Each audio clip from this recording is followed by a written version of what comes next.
जन का श्रृंगार किसके लिए करते हैं। स्वागत है आप सभी का हमारे धार्मिक वार्ता यूट्यूब चैनल में। साथियों, इस वीडियो में आप जानेंगे कि किन्नर जो होते हैं इनका विवाह किसके साथ होता है और ये श्रृंगार किसके लिए करते हैं। ये पूरी जानकारी पाने के लिए हमारी वीडियो के अंत तक बने रहें। अगर आप हमारे चैनल पर नए हैं तो हमारे चैनल को सब्सक्राइब व लाइक व शेयर अवश्य करें और नोटिफिकेशन दबाना ना भूलें, जिससे आने वाली ऐसी धार्मिक वीडियो की सूचना आपको प्राप्त होती रहे। साथियों, जैसा कि आप सभी जानते हैं कि सृष्टि की उत्पत्ति ब्रह्मा जी के द्वारा हुई थी और इसी प्रकार से एक बार भगवान भोले बाबा ने ब्रह्मा जी को आदेश दिया कि तुम सृष्टि की उत्पत्ति करो और आदि पुरुष और आदि नारी बनाओ। ब्रह्मा जी इस बात को अच्छी तरह समझ नहीं पाए और उन्होंने एक ही शरीर में आधा शरीर नारी का और आधा शरीर पुरुष का बना दिया, जिन्हें जनका और किन्नर भी कहते हैं। साथियों, भगवान विष्णु ने देखा कि शंकर जी ने आदेश दिया था ब्रह्मा जी को कि आदि पुरुष और आदि स्त्रियां बनाओ, लेकिन उन्होंने तो सबसे पहले सृष्टि किन्नरों की उत्पन्न की।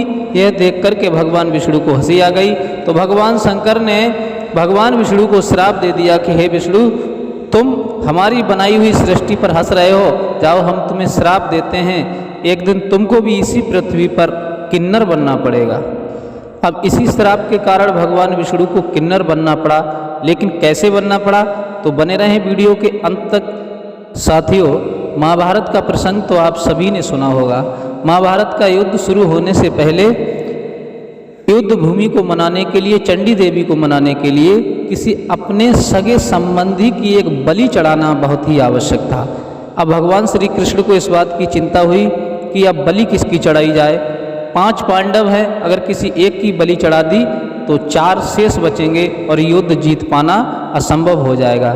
यह सोचकर के भगवान श्री कृष्ण ने अर्जुन को पास बुलाया और अर्जुन से कहा, हे अर्जुन, जिस समय तुम्हें वनवास हो गया था उस समय तुमने वन के बीच में जाकर के नागों की कन्या उलूपी के साथ में विवाह किया था। उसी के द्वारा जो पुत्र पैदा हुआ था अहरावन, उस पुत्र को तुम लेकर के आओ, उसकी बलि चढ़ाएंगे, तभी युद्ध का कार्य आगे को बढ़ेगा। यह सोच करके अर्जुन ने देरी नहीं की और अपनी पत्नी उलूपी के पास गए और उस बच्चे को लेकर के भगवान श्री कृष्ण के पास आ गए। भगवान श्री कृष्ण ने कहा, हे आरावन, हमें युद्ध में तुम्हारी बहुत बड़ी ज़रूरत है। आरावन कहने लगे, हमें बताइए युद्ध में हमें क्या करना है। मैं कौरवों की सेना को चुन चुन करके मारूंगा, मैं उन्हें क्षण भर में ही खत्म कर दूंगा। भगवान श्री कृष्ण कहने लगे, मुझे तुमसे युद्ध नहीं कराना है। आरावन कहने लगा, फिर क्या कराना है कि हमें तो तुम्हारी केवल बलि देनी है, तुम्हारी बलि देने से ही हम इस युद्ध को जीत सकेंगे। आरावन कहने लगा, हे कृष्ण, अगर तुम हमारी बलि देना चाहते हो तो बलि देने के लिए हम मना नहीं कर रहे हैं, हम बलि देने को तैयार हैं, लेकिन हमारी एक आखिरी इच्छा है, वो पूरी कर दो। भगवान कहने लगे, बताओ तुम्हारी कौन सी आखिरी इच्छा है।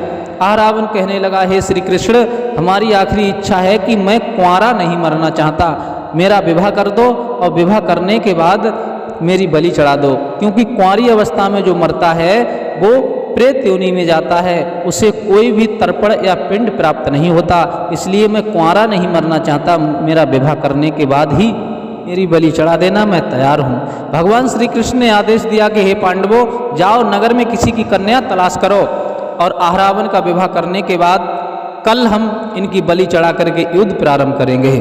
अब पूरे नगर में घूमे, लेकिन किसी ने अपनी कन्या का विवाह अहरावन के साथ करने के लिए उचित नहीं समझा, कोई तैयार नहीं हुआ, परेशान हो गए। अब क्या करें, रात्रि व्यतीत होने वाली है, लेकिन अगर बलि नहीं चढ़ी तो युद्ध प्रारंभ नहीं होगा, युद्ध का मुहूर्त निकला जा रहा है, क्या करें। उसी समय भगवान श्री कृष्ण को याद आया कि भगवान शंकर ने हमें श्राप दिया था कि तुम्हें इस पृथ्वी पर एक दिन किन्नर बनना पड़ेगा, आज वो समय आ गया है। उसी समय भगवान श्री कृष्ण ने किन्नर यानी जनका का रूप धारण किया और अहरावन के साथ में विवाह किया। जब अहरावन के साथ विवाह हुआ, दूसरे दिन उसी अहरावन की बलि चढ़ा दी गई और भगवान श्री कृष्ण अपने रूप में आ गए। उसी दिन से किन्नर जो होते हैं वो मटके के साथ, घड़े के साथ अपना विवाह करते हैं और उसे तोड़ देते हैं। इसीलिए किन्नरों का विवाह एक रात्रि के लिए घड़े के साथ होता है और दूसरे दिन उस घड़े को तोड़ देते हैं। इस प्रकार से उसी आहरावन के लिए जनका और किन्नर जो होते हैं वो उसी आहरावन के लिए अपने पति मान करके उसी के लिए श्रृंगार करते हैं। साथियों, अगर ये वीडियो आपको अच्छी लगी तो हमारे चैनल को सब्सक्राइब जरूर करें।